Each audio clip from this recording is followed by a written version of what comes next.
안녕하세요. 이번 시간에는 치매 예방 재활놀이 68번 돌링 윷놀이 놀이에 대해서 설명을 하도록 하겠습니다. 교재 259페이지에 있습니다. 이 놀이는 깡통 돌링의 응용인데요. 깡통 돌링은 깡통을 볼링틴으로 대체해서 실시하는 놀이였고요. 이 놀이에서의 볼링틴 하나씩은 윷이라고 보시면 됩니다.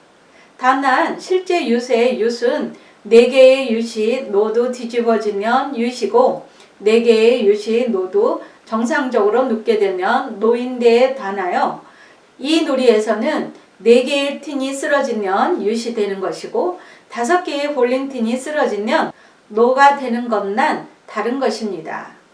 준리누를 말씀드리겠는데요. 볼링틴 5개와 축구공 내지 배구공 2개 정도, 그리고 윷놀이에 날판과 날이 있으면 됩니다. 볼링틴이 없으면 깡통 농구의 깡통보다는 크고 조금 더 긴 깡통을 활용하시면 됩니다. 공은 축구공이라고 했는데요.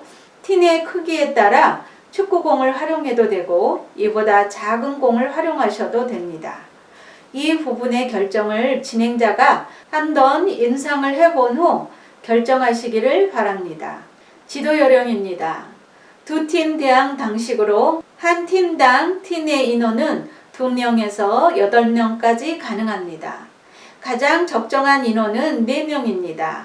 2팀의 경우 선과 후를 정한 후 볼링틴을 세워놓고 후방 3m에서 5m 지점에서 공을 굴려 틴이 쓰러지는 개수를 세어 날을 이동시키면 됩니다. 하나가 쓰러지면 도, 2개가 쓰러지면 개, 3개가 쓰러지면 걸입니다. 그리고 하나도 넘어지지 않으면 낙인셈인 것이죠. 실제 윷놀이에 있는 땡도는 없습니다. 하지만 땡도 역시 만들 수는 있습니다. 어떤 특정한 틴 하나가 쓰러질 경우 땡도라고 정하면 되는 거죠. 가능합니다. 틴에 표시만 해놓으면 됩니다. 참고하시고요. 아무튼 규칙은 전적으로 윷놀이와 같습니다. 상대의 날을 잡으면 한 번 더 공을 굴릴 수 있고요. 상대의 날을 계속 잡으면 계속 할 수 있습니다. 당연히 윷이나 노가 나오면 계속 굴리는 것도 같습니다. 이런 식으로 진행을 하면 4개의 날이 상대의 날보다 먼저 윷 트랙을 돌아 나오면 승리하는 놀이입니다. 공을 굴리는 순서는 팀별로 순번을 정하면 됩니다. 자, 여기까지가 지도 요령이었고요. 이어서 진행 요령입니다. 공의 크기와 볼링틴이나 깡통틴의 세팅이 관건인데요.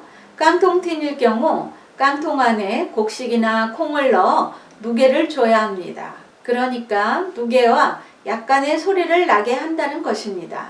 그리고 틴의 세팅인데요. 틴 길이는 약간씩만 겹치게 세팅해야 합니다. 이게 관건입니다. 그리고 공의 크기인데요. 공은 축구공보다 작은 게 좋습니다. 물론 임상을 통해 해봐야겠지만요.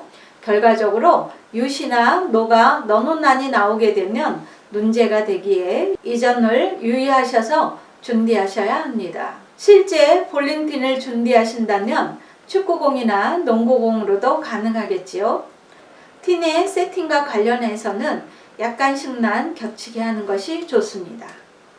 이 놀이의 기대 효과는 집중력을 갖는다는 것과 책임감을 가지고 최선을 다한다는 것입니다. 그리고 하나의 목표를 성취하기 위해서 협동하게 된다는 효과도 있습니다. 마지막으로 팁인데요. 틴의 위치를 정확하게 하기 위해 바닥에 원을 그려놓으면 좋습니다. 그리고 공을 굴리는 길이는 어르신의 심신 상태에 따라서 유동성이 있습니다. 자, 여기까지 치매 예방 재활놀이 68번 볼링 윷놀이에 대한 설명을 모두 마치겠습니다. 여러분 수고하셨습니다.